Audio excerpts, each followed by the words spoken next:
messianic, man. So these Edomites, they're slick with the scriptures, man. They'll listen to you and pick up ideas and then use the ideas against you. They're slick. Okay? So let's go back onto the scriptures within the book of Isaiah, the 14th chapter. And this is the 4th verse. It says, "Thou shalt take up this proverb unto the king of Babylon." Who's the king of Babylon right now? Okay, these Edomites, man. Okay? These Edomites are the kings of Babylon right now. Okay, they're ruling right now. Okay? The Babylon, when you go to the book of Isaiah, the 24th chapter, it tells you that Babylon is destroyed, the city of confusion is destroyed. And why do they say the city of confusion? Because when you go into Babylon, the word Babylon, it means land of confusion.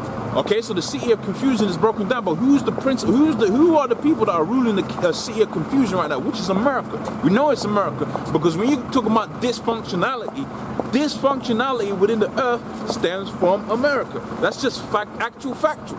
Okay, that's the city of confusion. They perpetuate confusion throughout the four corners of the earth. So who's the king of Babylon? The king of Babylon is you so-called white people, man. Now, like I said, in the interest of fairness and in the interest of understanding and the interest of spirituality, predominantly you so-called white people are Edomites. Okay, and you're going into captivity. But there's nations scattered throughout the four corners of the earth. You got Moabites that look like Edomites. Hell, you got into where these so-called Jews, they're out there within China, okay, setting up banks looking like the Chinese, but they're actually from the family of the so-called Jews. So you got Edom spread throughout the four corners of the earth, but they ain't so spread so thin, not as thin as Jake is, okay, because Jake's all over the place, and you got into where you got Jake's scattered all over the place too. Okay, so you Edomites is gonna be you're the kings of Babylon right now. Okay, you're the kings of the land of confusion. You okay there? I'm fine, sir. Okay. What do you think about the state of the British economy right now? Okay, like I said, within the book of 1 Thessalonians, man, this thing of RFID chip and turmoil and chaos, it's gonna catch a lot of people off guard, man. Okay, especially you Israelites. Okay. The 5th verse, and it says, how hath the oppressor seized? Okay, and when you're talking about what's this thing? The Iraq War. Okay, that's the oppressor. The oppressor set up the Iraq War, and they went up in there. What did they find the weapons of so-called mass destruction? They didn't find that. They went up in there. Opium production went through the roof. Oil production went through the roof. Never found no weapons of mass destruction. Did the Iraqis get an apology letter? Did they get retributions? They didn't get jack, man. Matter of fact, when you talk about opium going up, was like 1,000%, opium production going up like 1,000%, of which opium production, people think that's just, okay, they're gonna shoot up heroin. No, opium production going up 1,000% means some people went to the bank laughing, man. Okay? Because when you're talking about the billion-dollar industries that exist within the world, well, the pharmaceutical industry is a billion-dollar industry, and the pharmaceutical industry has to exist. All right, the opioids have to exist, which is where you get what you get as a derivative from opium. The opioids that you have out there within this pharmaceutical industry have to be gotten from somebody. They have to come from somewhere. So when you had it to where they had the Iraq War, the oppressor, okay, when he went out there into Iraq and destroyed Iraq and Afghanistan, okay, and you had it to where opium production went 1,000%. Well, guess what? You had them so-called big pharma roll up into that country and just strip the country off of all of its resources, man. Oil companies were up in there and stripped the country off its resources, and that was always the agenda: make money from the oil, make money from the opioids. Okay, that was always the agenda. There was no weapons of mass destruction, but the Afghans and the Iraqis, did they get an apology letter? Okay, because this man is the oppressor within the earth. And the scripture saying, how is the oppressor seized? Because what? Now you got it to where you're going to have balance between these different nations. Now you're going to have it to where Iran is going to go out there to Russia, and Russia is going to back them with them S-400 air defense missiles. So now the stick, okay, the so-called oppression, the stick of oppression that America had, the stick of leverage, the leverage of oppressive leverage that they had, and that they had the nuclear missiles, without that they was going to have a level playing field, because all of these countries that had air defense missiles now, and they had their own so-called nuclear arsenal. Okay, you was going to have a level playing field. Matter of fact, the scripture says that how if pretty much the Bible pretty much talks about how if have that brought down to this level? I believe it's even here within the book of Isaiah, the 14th chapter, because now you're gonna have a level playing field. Okay, you ain't gonna have one oppressive state that's just got a superior, vastly superior military. Now you got the aircraft carriers and so on and so forth, but the nuclear weapons, man, they evens out the scales, especially if you got it on both sides, man. That's why you have a first strike policy and all of these different things, man. Okay, Isaiah the 14th chapter and the 5th verse, it says, the Lord has broken the staff of the wicked. And that's what we're talking about. The military superiority of America is dwindling because these other nations are siding with Russia, and Russia is producing their technologies for them. They're siding with China, and Russia is producing their so-called military, meeting their so-called military needs. Okay, now the superiority the America had is no more. Okay. And the Lord hath broken the staff of the wicked and the scepter of the rulers. He who smote the people with a continual stroke. Okay, he that ruled the nations in anger is persecuted, and no one hindereth. So when they really see the magnitude of the iniquity that Esau has played out, okay, these elite banking families, the Edomites, that's all right. Okay, and all of these different people upon the face of the earth, okay, that are Edomites, and how they have destroyed the earth. And who's the main people that are telling you that it's the Edomites that need to be taken out of the earth? It's not mass put. Hey, you got a lot of people out here that are actually under the illusion, okay, that you got too many people upon the face of the earth.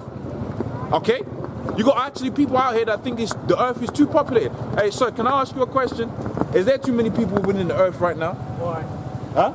Yeah? Okay, what happens when you travel from York to Hull, for instance? There's fields. There's nobody living there. So is the earth too overpopulated, or is certain areas too populated? Yeah. Certain areas is too populated. Okay? When you're talking about living in Britain, and you go to where too many people are living in London, the minute you travel from London to Bedford, you're going to see fields for days. Okay? When you're going from London to Bedford, you're going to see fields for days. Hey, sorry, my man, can I ask you a question?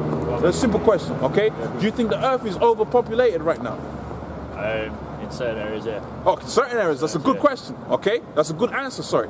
Okay, for instance, if you're coming from London to Bedfordshire, and you're driving at 50 miles an hour on a train and you're seeing fields for days, it's not overpopulated, is it? A lot of space, yeah. There's actually a lot of space. Okay, good, that's it. Okay, you take care, that's it. All right, you take care, man.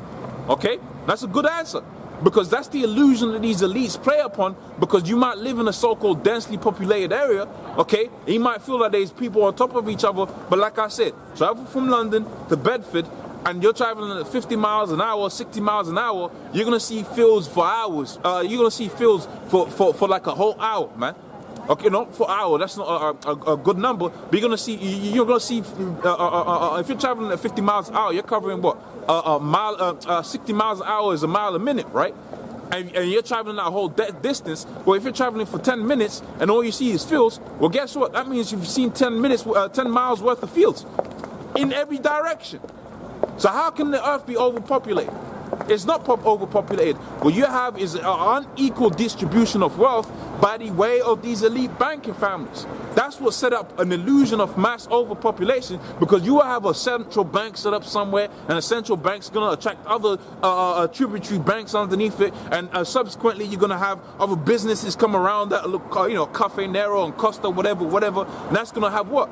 That's going to conjure up commerce, okay? Now, within those areas of commerce, you're going to have it to where people are going to move into that area. Okay, because why? Because people are trying to get those dollars, man. They're trying to get those Federal Reserve notes. They're trying to get those Bank of England notes, so you can understand. Okay? But if you had it to where everyone had his own land, everyone had his own ox, okay, his own cattle, okay, then you was going to have it to where people was going to move into their own regions, man. They was going to move to wherever their allotment of land was going to be, provided you had enough sunlight, of which most places you can have enough sunlight, okay? Enough decent access to a water stream, and in most places you got decent access to water stream, okay? So you don't have mass overpopulation, because the vast majority of Britain, and that's Britain, Little Britain, the vast majority of Britain is actually unpopulated. And I know this because I travel back and forth across a small portion of about 4 hours, and for the most part, all you see is fields, city, more fields, city, more fields and cities. So it's not overpopulation. It's just your way of doing things, you Edomites, in terms of distributing wealth, okay, is totally unrighteous. Okay? But the scripture says that what? How if the oppressor sees it? Okay, he who smote the nations with a continual stroke, he that ruled the nations in anger, okay, is persecuted, and no one's going to stop him, because all of these different things about the Bible and how the earth was supposed to be ruled underneath Bible rules, that's coming out, and people are saying, well, hold on a minute, we ain't going to live like this anymore. Okay, now you go to where other countries, they're like, look, we don't actually, they ain't really ready, they're not in the spirit of the Israelite ruling, because that's not being pushed out there in the forefront like that. But the Israelites, they're getting into that mentality. But as for these other nations, they're trying to set up their own thing, of which, hey, that's what they're supposed to be doing. And as for the Israelites, that was what we're supposed to be doing, but in the spirit. And how was we going to do it in that spirit? Going back onto the book of Psalms, 149th chapter, and the first verse, singing unto the Lord the new song, which was the renewed song, okay, kainos, going back onto the word renewed song, okay, in that we was going to go back onto our heritage, teach our own people, and through that, okay, through the power that was going to come about by way of prophesying, by way of getting into the word, that alone was going to have it to where we was going to be taken out of this place, man, because we're really waiting for the elect to be sealed, and that's it. Okay, there's no setting up a military, there's no coming up and taking arms against a man who was blessed with the arms.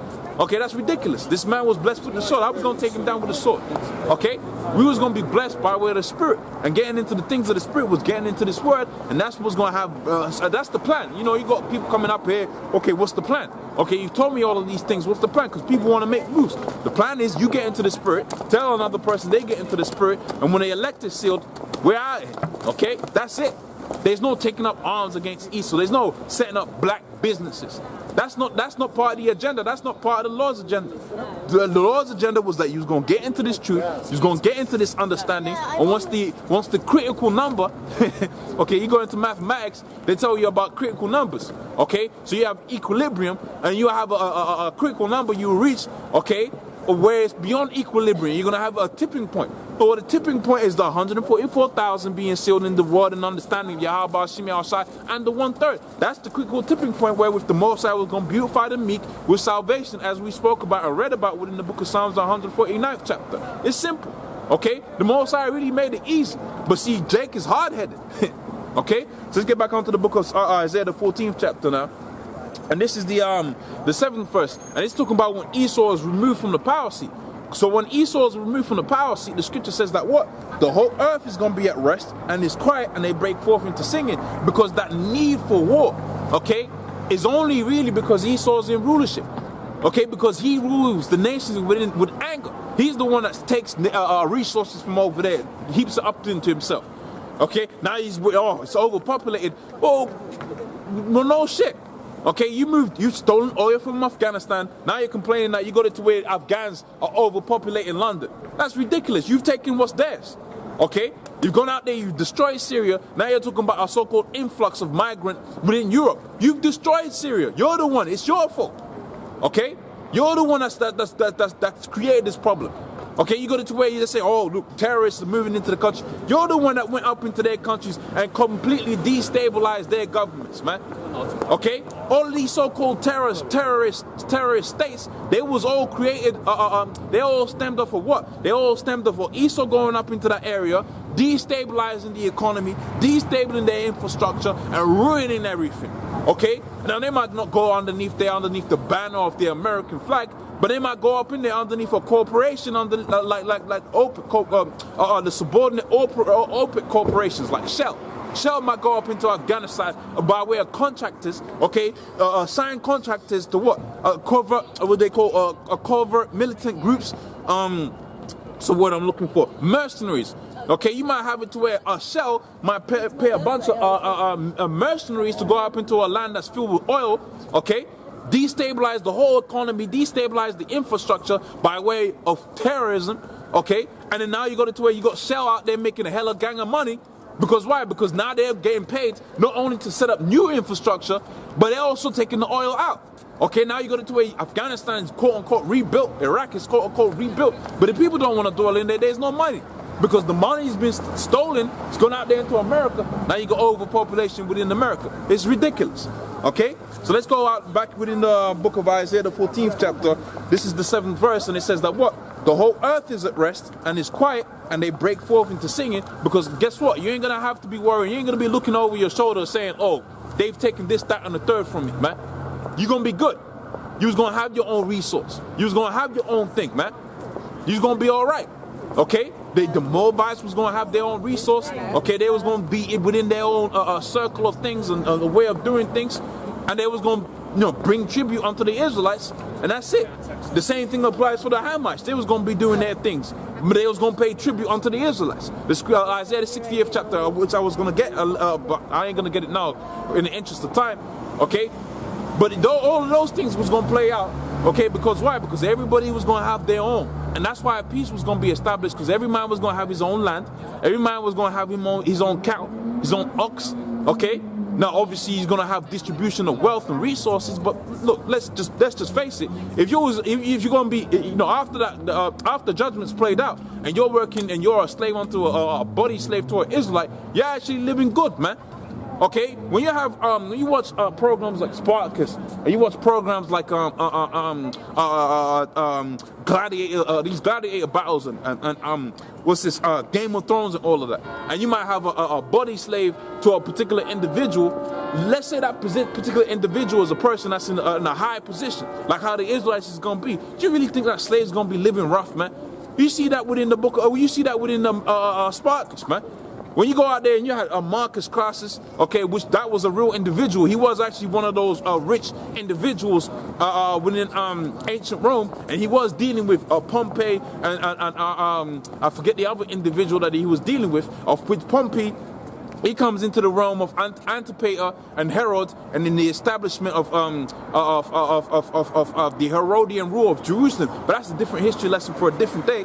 Okay, but pretty much when you was a body slave to someone like Marcus Crassus, you was doing all right, man. Hell, there was certain instances where you had slaves with slave mentality that said we don't want to break forth from this. Look, my master's good to me, and that's what's going to happen with Israel. It's going to be established upon the face of the earth. You're going to catch your hell. Okay, judgment's going to be played out, and especially for you Edomites, you're going to be wiped off clean off the face of the earth, because you are the disease that has festered throughout the whole entirety of the earth, and you must needs be removed from the earth. You have to be removed from the earth, lest there not be any flesh left to save. As for these other heathens, they're going to catch hell. Okay? But upon the Most High's choosing, when that day comes when the Lord says, okay, right, the balance is done, well, guess what? They're still going to be subordinate to us, but the scripture says that the whole earth is going to be at rest, because they're going to have their own bits, and we're going to be doing good. So our servants is going to be doing good, and our slaves is going to be doing good. Okay? Yeah. So let's go back onto the scriptures now within the book of Isaiah, the 14th chapter on the 7th verse. It says, the whole earth is at rest and is quiet. They break forth into singing. Okay? Yea, the fir tree rejoices at thee, and the cedars of Lebanon, saying, since thou art laid down, no fellows come up against us. Because you have a thing of deforestation, mass deforestation within the earth. But they say that what? The rainforest is the lungs of the earth. Okay, so you got all of these people walking around breathing in air, poison air. Now, because why? Because the man of sin is in rulership. Okay, you got all of these people breathing in air. Okay, I didn't say nothing wrong. I said people are breathing in air. People are breathing in air. You understand? People are breathing in air. Okay, so you got all of this air. Animals, they're gonna breathe in air. Okay, people gonna breathe in air. Okay. And you got it to where the Most High set it up to where what certain plants, okay, the vast majority of plants, I haven't sat down in a biology class for a long time, okay, but you got a thing called what? Photosynthesis, okay? Now when you breathe in, okay, you taking what? You taking oxygen, and you breathe out what? Carbon dioxide. The same thing applies for a plant. But you got it to where what? They completely deforested the whole entirety of the earth in preference for what? For cattle. That has the opposite and more diverse effect upon the earth, because what? Because now you got more people breathing in air, more animals breathing in air, and nothing to what? To breathe. I have the oxygen come out through the earth now. Okay, so that's another problem that has to be dealt with. But that all stems with what? Having that man of sin. Okay, that greedy man. Okay, ruling the earth, and that's what you call as the so-called elite banking families, the so-called Illuminati. Okay, they're the ones that have designed the system that you're living in, and now they go to where they're saying like, look, no, actually, it's because it's your fault. They're telling you the problems that are upon the earth right now, mass population, which is like I explained to you. You go out there to Bangladesh or something, looks like there's a lot of people, but that's because why? Because the people that came and stole, you had the British ruling India for a long period of time. And they set it up to what? They stole all the resources and concentrated it into one area. Instead of having it to where a resource was spread out throughout the whole India, they stole most of the resources, and the ones that they do reinvest in the country, they invested within cities like Bangladesh and so on and so forth. Now you got to where you got so-called overpopulation in Bangladesh. That's not true. Okay? You got it to where resources have been stolen, and it's not evenly distributed across a land, not people, across land masses. The same thing within Africa. You got it to where you got overpopulation within Lagos, Nigeria. But Lagos, if you go to Nigeria, you might be traveling for 5 hours, and you might not see nothing for 5 hours. Okay? And if you had it to where them British and American companies, oil companies, didn't come up in there and steal all the oil, okay, so that the only money that was flowing through the country was in Lagos, you wouldn't have mass population in Lagos. You would have evenly distributed people throughout the whole country of Nigeria. Okay? So this thing, whole mass population, is because the man of sin that destroys, that takes and steals, he's the one that's ruling. And when he's taken and he's stolen, he then tells you, look, no, that's because there's too many of you. Okay? See the nerve of this man? Okay, so it says, hell from beneath thee is moved to meet thee at thy coming, right? And it stirreth up the dead for thee, even the chief ones of the earth. It has raised up from their thrones all the kings of the nations. So when he says hell is moved from beneath thee to meet thee at thy coming, it's talking about the fast fall that Esau's having. So you had this time of the period of the 70s, okay, and you had music flowing through from America, okay, the Beatles was killing it within England. You had all of this great Edomiteness that was happening, okay. Now after the period of the 70s, as pursuant to the book of Obadiah, you had a downward crash, a fast downward crash, to the point that we're living in right now, okay. Hell, you go back onto the 70s, only the father had to work. Okay, you had 2 cars. You could go on holiday for months on end. Okay, there was money in the pocket. Because why? Because you had a strong currency. Okay, the same thing